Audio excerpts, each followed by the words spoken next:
Good evening all of you. जय हिंद। स्वागत है आपका अपने YouTube channel Shiva physics class में। तो मैं आज आपको लेकर आया हूँ एक्सरसाइज नंबर 1.2 जो कि रियल नंबर की है। और इसमें जो क्वेश्चन है आपके यूपी बोर्ड एग्ज़ाम में मोस्ट कम से कम 3 नंबर, अधिक से अधिक 5 नंबर का इसी एक्सरसाइज से क्वेश्चन ज़रूर आता है। तो आप इस एक्सरसाइज को बहुत अच्छे से करना है ताकि आपके क्वेश्चन छूटे ना। ठीक है, तो आज हमारा है जो है पहला क्वेश्चन, और देखते हैं पहले क्वेश्चन में क्या कहा गया है। ओके, तो एक्सरसाइज हमारी है 1.2। ओके, तो इस एक्सरसाइज में तो सबसे पहले एक इम्पोर्टेंट बात क्या आती है निकल के।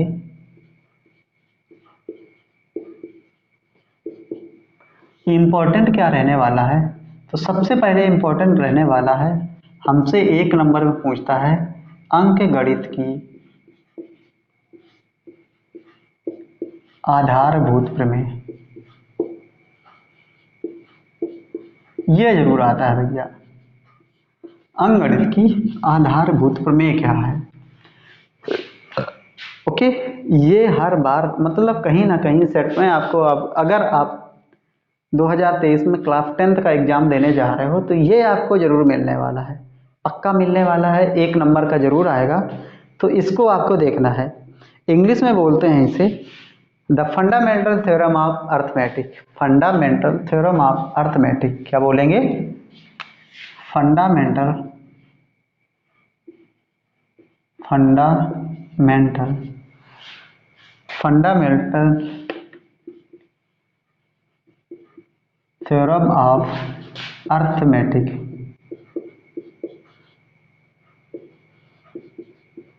ठीक है, fundamental theorem of arithmetic. I hope समझ में आया होगा। मैट्रिक, तो सबसे पहले इसकी जो डिफिनीशन है वो क्या है। ठीक है, डिफिनीशन है वो क्या है। तो डिफिनीशन के लिए बात क्या कहता है कि अंग जो क्या बोलते हैं कि अंकगणित की आधारभूत प्रमेय क्या कहता है। कहता है प्रत्येक भाज्य संख्या को, इसकी डिफिनीशन क्या है,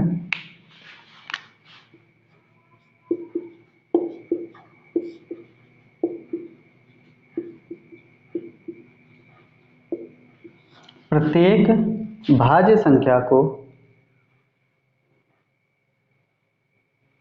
प्रत्येक भाज्य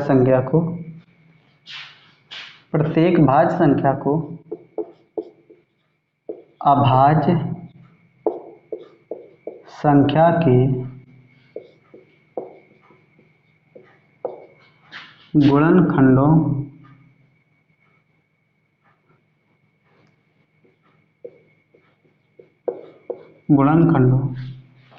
प्रत्येक भाज्य संख्या को अभाज्य संख्या के गुणनखंडों के आदती रूप में लिखा जा सकता है।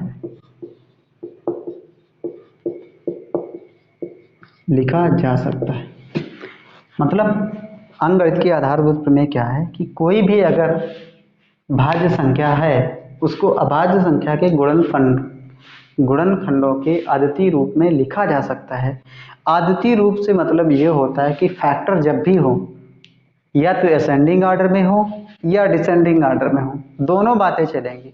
लेकिन जब भी अगर इस तरीके की बात आएगी अंकगणित की आधारभूत प्रमेय क्या है, तो आपको लिखना है प्रत्येक भाज्य संख्या को अभाज्य संख्या के गुणनखंडों के आदती रूप में लिखा जा सकता है।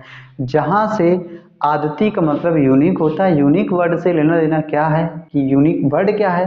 यूनिक वर्ड से मतलब है कि जो गुणनखंड जो फैक्टर होगा जाके वो हमारा असेंडिंग ऑर्डर मतलब आरोही क्रम में या डिसेंडिंग ऑर्डर अवरोही क्रम में लिखा जा सकता है। ओके, आई होप आपको ये बात जो है इम्पोर्टेंट रहने वाली है। ओके, तो ये आपको बात समझनी चाहिए और ये बहुत ही इम्पोर्टेंट बात है। ओके,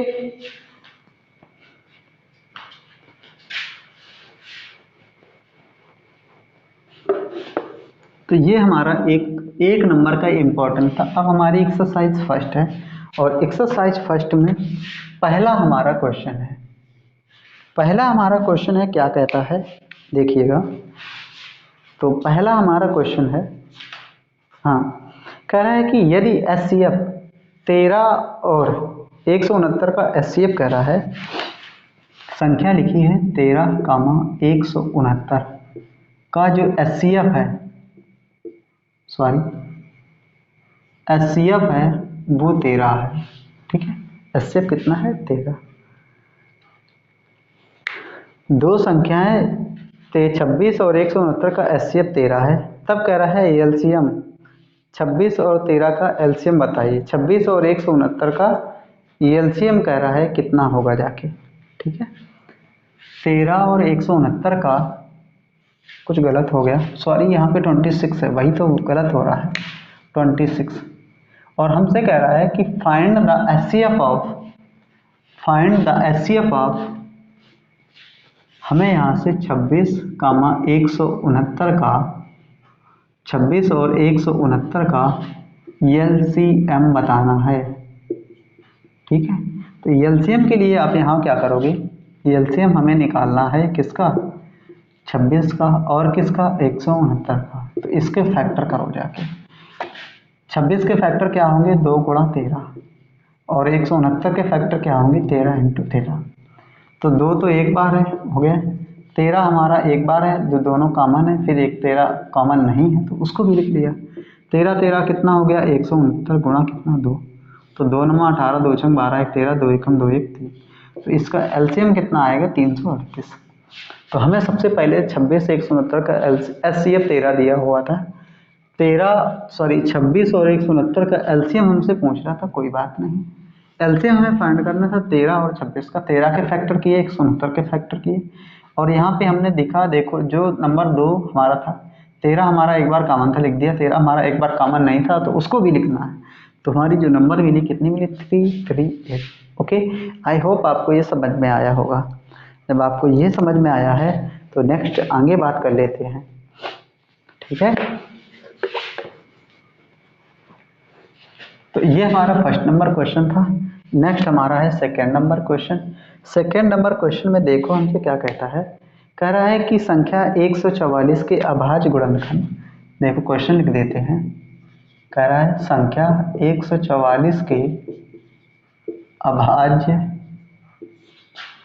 गुणनखंड, संख्या 144 के अभाज्य गुणनखंड में 2 की घात को याद कीजिए, में 2 की घात ज्ञात कीजिए। ठीक है, ये हमसे पूछ रहा है। अब इस क्वेश्चन को हमें सॉल्व करना है, कोई बात नहीं। हमसे संख्या 144 लिखी है, इसके हमें फैक्टर करने हैं। फैक्टर बोले तो गुणनखंड, तो ये हो गया 2 गुणा 2 गुणा 3 गुणा 3। ठीक है, सॉरी कुछ गड़बड़ हो गया। 2 गुणा 2 गुणा 2 गुणा 2 गुणा 3 गुणा 3। 2 दूनी 4 दूनी 8 दूनी 16, 16 48, और 48 तिरका कितना हो जाएगा, 144। ठीक है, 48 तिरका कितना हो जाएगा, 144 हो जाएगा। अब हमसे कह रहा है 2 की घात बताइए, तो 2 की पावर 1 2 3 4, 2 की पावर कितना हो गया 4, 3 की पावर कितना हो गया 2। तो यहाँ पे 2 की घात, यहाँ से आप बता पाओगे कितनी आएगी, 4, और यही हमारा आंसर है, यही हमारा आंसर है। अगर इसी में कोई बोलता, अगर इसी में पूछता कि घातों का योग, क्या बोलता, घातों का योग, तो 2 की पावर कितनी है 4, 3 की पावर कितनी है 2, तो आंसर कितना रहेगा 6, आंसर कितना रहेगा 6। तो आपसे अगर किसी तरीके से भी क्वेश्चन पूछ सकता है, ठीक है, आप उसको लगा पाएंगे। और इसी में आपको अगर एक नया क्वेश्चन, एक नया टाइप का क्वेश्चन आया हुआ है जो कि आपको देखने को मिलेगा मनोहर रे की बुक में, तो वो वाला भी आपको क्वेश्चन करवाएंगे, क्योंकि यहाँ पे मैं 3 बुकें टारगेट करके चल रहा हूँ, आपकी NCERT, बालाजी, और साथ ही साथ आपकी मनोहर रे।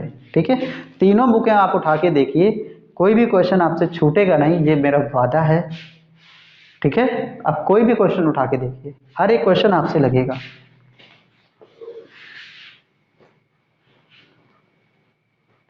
तो ये हमारा सेकेंड नंबर क्वेश्चन था। नेक्स्ट हमारा, आई होप, मैं मतलब ये भी बोलना चाह रहा हूँ, अगर आपको ये क्वेश्चन नहीं मिल रहा है तो आपकी किताबों में आगे पीछे क्वेश्चन मिल सकते हैं, क्योंकि मेरे पास बुक जो है पुरानी ज़्यादा है, तो इसमें क्वेश्चन नहीं मिल रहे हैं। ठीक है, नेक्स्ट हमारा 3 नंबर क्वेश्चन देखिए क्या कहता है। 3 नंबर क्वेश्चन में कह रहा है यदि p व q को प्राइम नंबर है। क्या कह रहा है? यदि p व q सहअभाज्य संख्याएं हैं, सहअभाज्य संख्याएं हैं,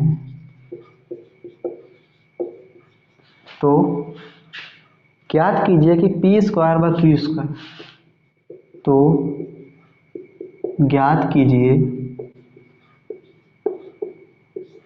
कि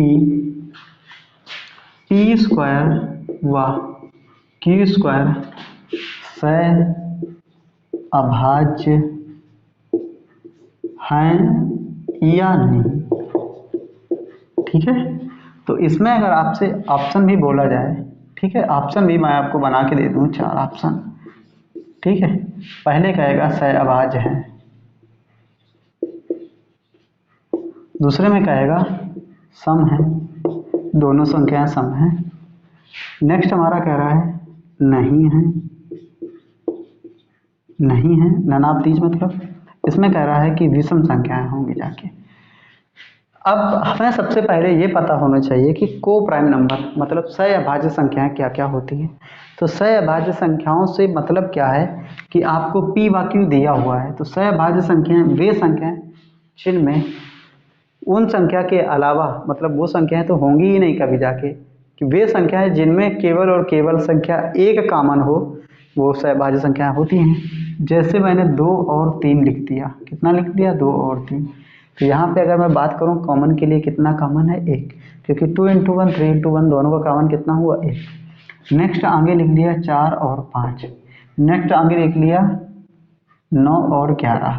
ठीक है, और यहाँ पे तो इसको अगर मैं p मानूँ, इसको q मानूँ, इसको p मानूँ, इसको q मानूँ, इसको p मानूँ, इसको q मानूँ। ठीक है, अब मैं यहाँ पे बात करूँ क्योंकि इसका वर्ग करवाना है, तो 2 का वर्ग 4, 3 का वर्ग 9। इसका भी अगर वर्ग करवाएंगे तो 4 का वर्ग 16, 5 का 25। इसका भी वर्ग कराएंगे, यहाँ पे देखेंगे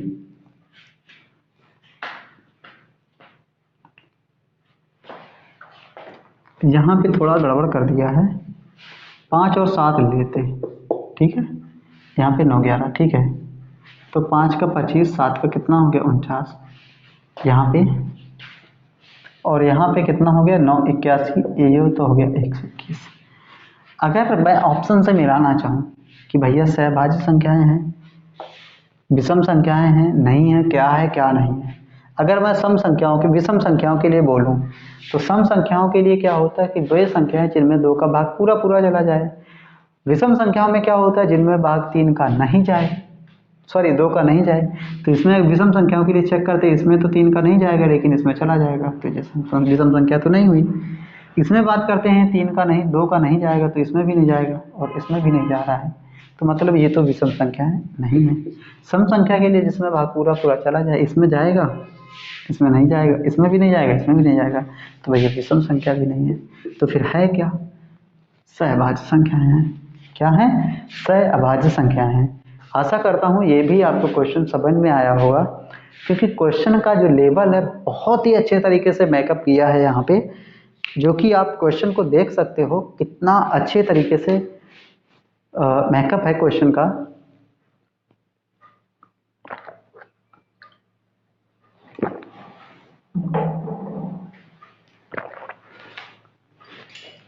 ठीक है, यहाँ पे क्वेश्चन का मेकअप बहुत अच्छी तरीके से गिव अप है आपको, तो आपको कहीं छोड़ के भागना नहीं है, बस क्वेश्चन के साथ में टिके रहना है, टिके रहना है, टिके रहना है। ओके, नेक्स्ट आगे, तो ये हमारा 3rd number question.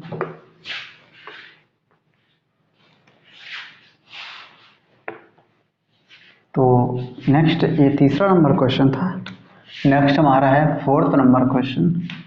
4th number question में हमसे कह रहा है संख्या 196 के कह रहा है हमसे संख्या 196 के अभाज्य गुणनखंड में घातों का योग, अभाज्य गुणनखंड में घातों का योग। ठीक है, हमसे घातों का योग पूछ रहा है। अब इस क्वेश्चन को हमें सॉल्व करना है।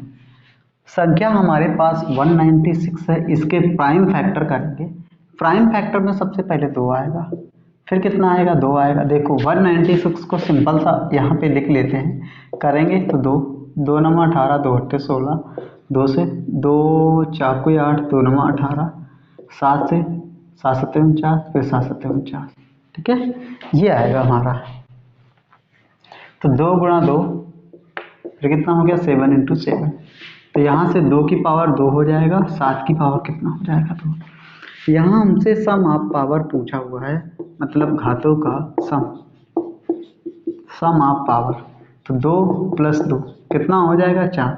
और यही तो आपका आंसर रहने वाला है। अरे भाई, यही तो आपका आंसर रहने वाला है। आई होप आपको ये समझ में आया होगा।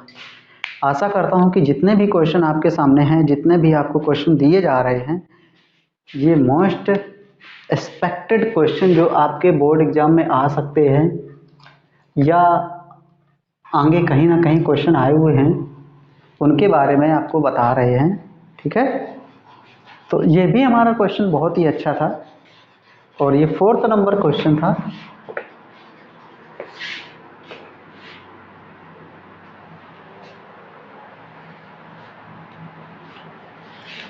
नेक्स्ट हमारा है 5 नंबर क्वेश्चन।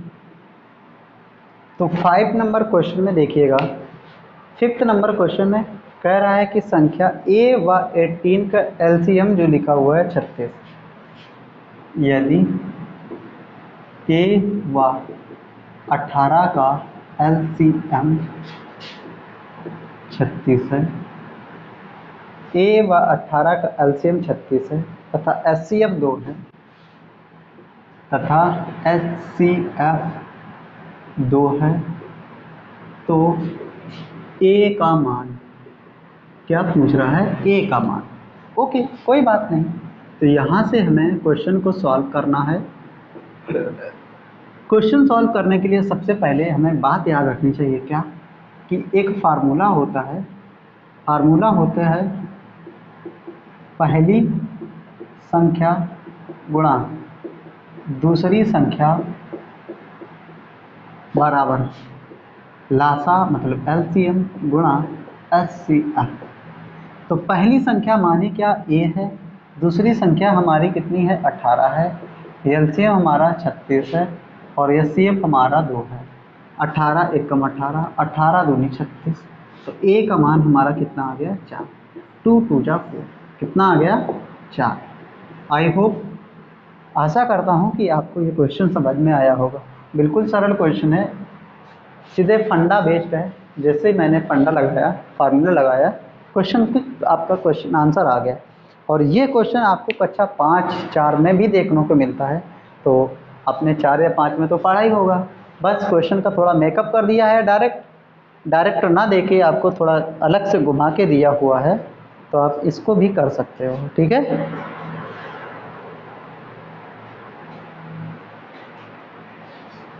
तो ये हमारा क्वेश्चन था 5th number.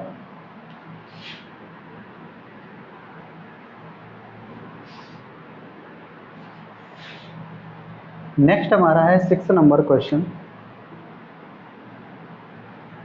6th number question में कह रहा है यदि p व q के गुणांक इस प्रकार हैं। कह रहा है, देखिए क्वेश्चन, यदि p व q, यदि p व q धनात्मक पूर्णांक इस प्रकार हैं, धनात्मक पूर्णांक इस प्रकार हैं,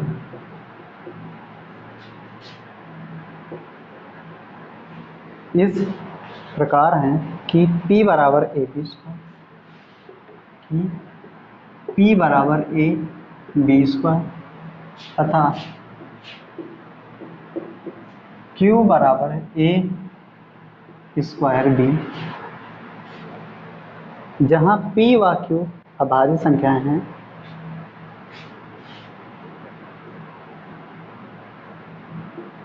जहाँ P व Q अभाज्य संख्याएं हैं,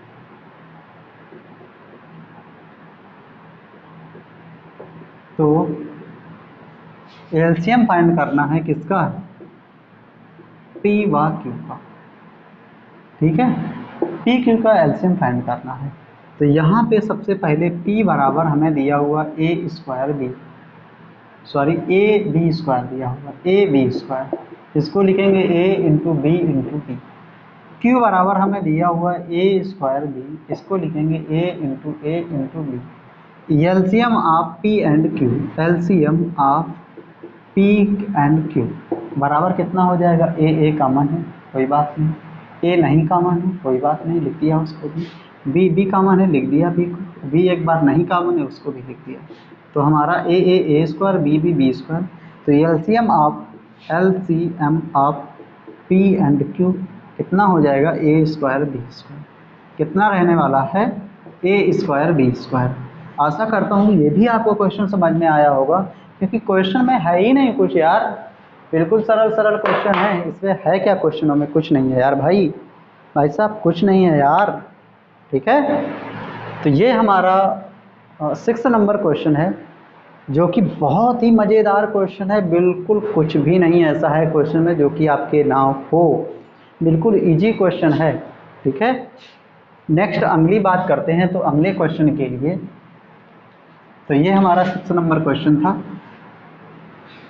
थोड़ा लिखना पड़ रहा है क्योंकि मेरे पास डिजिटल बोर्ड नहीं है, और डिजिटल बोर्ड तभी आएगा जब लोग आप अपना लोग प्यार दिखाएंगे, सपोर्ट करेंगे, तभी डिजिटल बोर्ड आ पाएगा। ऐसे नहीं, ऐसे तो बहुत मेहनत करनी पड़ेगी। आप सारी चीज़ें आप ही कर सकते हो, आपके लोगों के हक में है। आप लोग इसी चैनल को आप बहुत अच्छे से बढ़ा सकते हो। आप जितना प्यार दोगे उतना चीज़ें आगे बढ़ेंगी, उतना और मुझे हौसला मिलेगा कुछ करने का, क्योंकि चीज़ें जब तक उसमें कुछ बेनिफिट नहीं होता तब तक कोई कुछ नहीं करना चाहेगा। मैं भी आप लोगों के सपोर्ट, आप लोगों के प्यार के सहारे हूँ। जैसा आप सपोर्ट करोगे, जैसा आप अपना प्यार दिखाओगे, उसी हिसाब से चीज़ें आगे बढ़ेंगी। तो आशा करता हूँ कि आपको ये चीज़ें समझ में आई होंगी, और अगर चीज़ें समझ में आ रही हैं तो कमेंट करके भी ज़रूर बताना है कि आपको कैसा लग रहा है हमारा सेशन। ओके, तो हमारा नेक्स्ट ये 7th नंबर क्वेश्चन है। 7th नंबर क्वेश्चन भी बहुत अच्छा है। कह रहा है वह निम्नतम संख्या ज्ञात कीजिए। कह रहा है वह निम्नतम संख्या ज्ञात कीजिए। निम्नतम संख्या ज्ञात कीजिए। क्या कह रहा है? वह निम्नतम संख्या ज्ञात कीजिए जो 1 व 10, जो 1 व 10, ठीक है, जो 1 व 10 तथा इनके बीच की सभी प्राकृतिक संख्याओं से विभाजित है। 1 व 10 जो इनके बीच सभी प्राकृतिक संख्याओं से विभाजित है। सभी प्राकृतिक संख्याओं से, सभी प्राकृतिक संख्याओं से विभाजित है, विभाजित है। ओके, अब यहाँ पे आपको क्वेश्चन को लगाना है। तो सबसे पहले नंबर जो 1 to 10 लिखे वो 1 2 3 4 5 6 7 8 9 एंड 10। हमें इनका एलसीएम निकालना है। क्या निकालना है? एलसीएम। तो सबसे पहले इनका फैक्टर होना भी जरूरी है। ठीक है, 1 का फैक्टर 1 इंटू 1, 2 का फैक्टर 2 इंटू 1, 3 का फैक्टर 3 इंटू 1, 4 का फैक्टर 2 इंटू 4 इंटू 1, 5 का फैक्टर तो आएगा 5 इंटू 1, 6 का फैक्टर 2 इंटू 3 इंटू 1, 7 का 7 इंटू 1, 8 का 2 इंटू 2 इंटू 2 इंटू 1, 9th का होगा 3 इंटू 3 इंटू 1, 10th का होगा 2 इंटू 5 इंटू 1। अब यहाँ पे हमें एलसीएम निकालना है। क्या? एलसीएम। तो यहाँ पे देखा सबसे पहले सबके साथ में एक एक एक एक कॉमन है, एक आ गया। फिर इसके बाद में 2 इससे, 2 इससे, और देखा तमाम दफ़ा तो 2 गुणा 2 गुणा 2 गुणा 2 गुणा 2, क्योंकि एक बार सबसे 2 कॉमन है। फिर लिखा हुआ एक बार सबसे मतलब कुछ में 2 कॉमन है, लेकिन अधिकतम कितनी बार लिखा हुआ है? 3 बार। कितनी बार लिखा हुआ है? 2। अधिकतम कितनी बार लिखा हुआ है? 2 गुणा 2 गुणा कितना? 2। फिर इसके बाद 3 अधिकतम कितनी बार लिखा हुआ है? तो 2 ही बार लिखा हुआ है, तो कितना आ जाएगा? 3 गुणा 3। फिर 7 कितनी बार लिखा हुआ है? ठीक है। फिर 5 कितनी बार लिखा हुआ है? तो 1 ही बार। फिर 7 कितनी दफ़ा लिखा हुआ है? तो 1 बार। 2 3 5, ठीक है। फिर इसके बाद 7, तो 2 दूनी 4 दूनी 8, 8 9 72, 8 9 72, गुणा कितना? 35 का। 5 दूनी 10, 5 सत्ते 35, 1 36, 3 दूनी 6, 3 सत्ते 21, 0 2 5, कितना आ गया? 25 20। आंसर कितना मिलने वाला है? 25 इंटू 20। कितना आंसर मिलने वाला है? 25 इंटू 20। आशा करता हूँ ये भी आपको क्वेश्चन समझ में आया होगा, क्योंकि जो क्वेश्चन है मेकअप है, अगर बिना मेकअप के क्वेश्चन करने में ना मज़ा आता है, क्योंकि क्वेश्चन में जब भी मेकअप दिया होगा तो क्वेश्चन सरल होगा, थोड़ा सा टफ होगा, बिल्कुल थोड़ा सा टफ होगा। और टफ होने के साथ साथ में क्वेश्चन को करने का तरीका, जब आप क्वेश्चन करोगे, जब आप पेन चलाओगे तो आपको समझ में आएगा कि नहीं, हाँ ये क्वेश्चन है मेरे हिसाब से। ओके, तो ये मेरा 7th नंबर क्वेश्चन था। नेक्स्ट,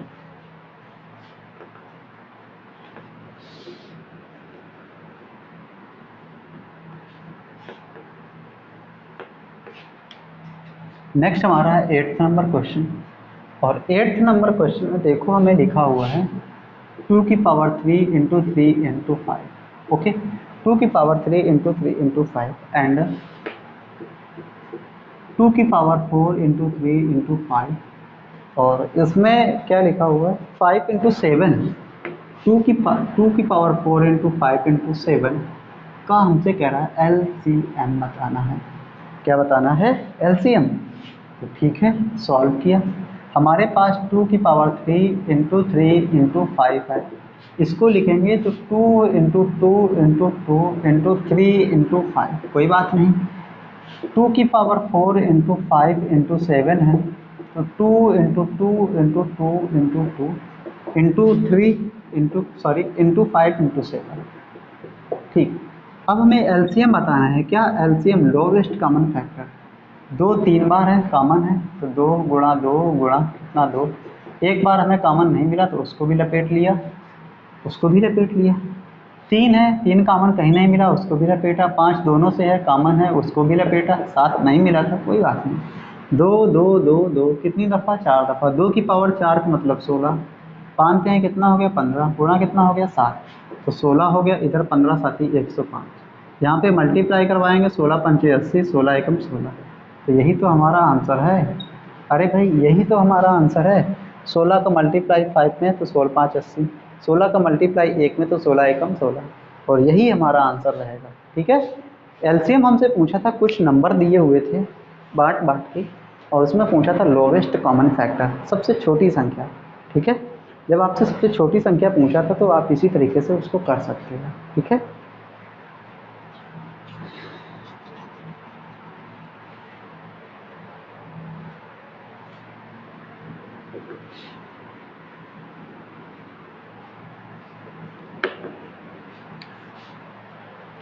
नेक्स्ट हमारा 9th number question. 9th number question में कहा है, कह रहा है दो संख्याओं का एचसीएफ 32, एलसीएम इतना है, एक संख्या इतनी है, सेकेंड नंबर ज्ञात करना है। कह रहा है दो संख्याओं का एचसीएफ कितना दिया हुआ है? 27। दो संख्याओं का एचसीएफ 27 तथा एलसीएम, एलसीएम कह रहा है 162 है। एलसीएम कितना है? 162 है। तथा एक संख्या,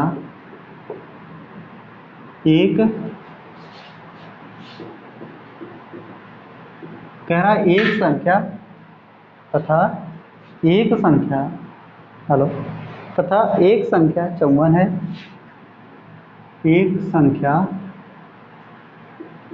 54 है, तो दूसरी संख्या ज्ञात कीजिए, दूसरी संख्या ज्ञात कीजिए। ठीक है, ये हमसे कह रहा है।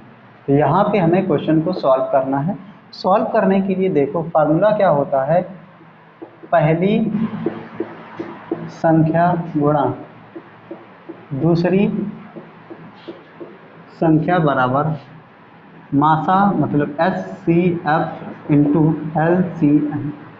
पहली संख्या हमें कितना दिया हुआ है 54, दूसरी संख्या आपसे पूछ रहा है दूसरी संख्या। LCM कितना दिया हुआ है 27, LCM कितना दिया हो 162। ठीक है, अब यहाँ पे 54 एकम 54, ठीक है सॉरी 27 एकम 27, 27 दूना कितना हो गया 54, 2 एकम 2, 2 अट्ठे 16, 2 एकम 2। तो दूसरी संख्या के लिए अगर बात करें कि दूसरी जो संख्या आ रही है आपकी बराबर कितनी आ रही है 81। ओके, तो यही आपका आंसर रहेगा। आशा करता हूँ ये भी आपको क्वेश्चन समझ में आया होगा, क्योंकि ये क्वेश्चन मैकअप है। क्वेश्चन में कि मैकअप क्या है, बिल्कुल ये तो इजी ही क्वेश्चन था, इसमें कुछ ऐसा नहीं है, बिल्कुल इजी क्वेश्चन है। ठीक है, तो ये आपका क्वेश्चन जो है 9th नंबर क्वेश्चन है।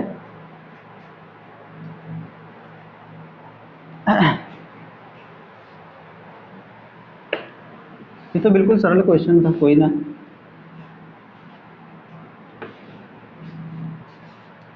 ये हमारा 9th नंबर क्वेश्चन था। नेक्स्ट हमारा है 10th नंबर क्वेश्चन, और 10th नंबर क्वेश्चन में कह रहा है दो संख्याओं का HCF 23 तथा LCM 1449 है। कह रहा है दो संख्याओं का HCF, कह रहा है दो संख्याओं का HCF 23, HCF 23 तथा LCM 1449 है।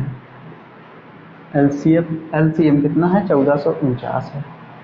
एक संख्या यदि कह रहा है यदि एक संख्या 161 है तो दूसरी संख्या ज्ञात कीजिए। क्या कह रहा है, यदि एक संख्या कुछ है तो दूसरी संख्या हमें बतानी है। तो यहाँ से इसको हमें क्वेश्चन को सॉल्व करना है। फार्मूला क्या होता है, पहली संख्या गुणा दूसरी संख्या बराबर पहली संख्या गुणा दूसरी संख्या बराबर LCM इंटू HCF। ठीक है, ये होता है।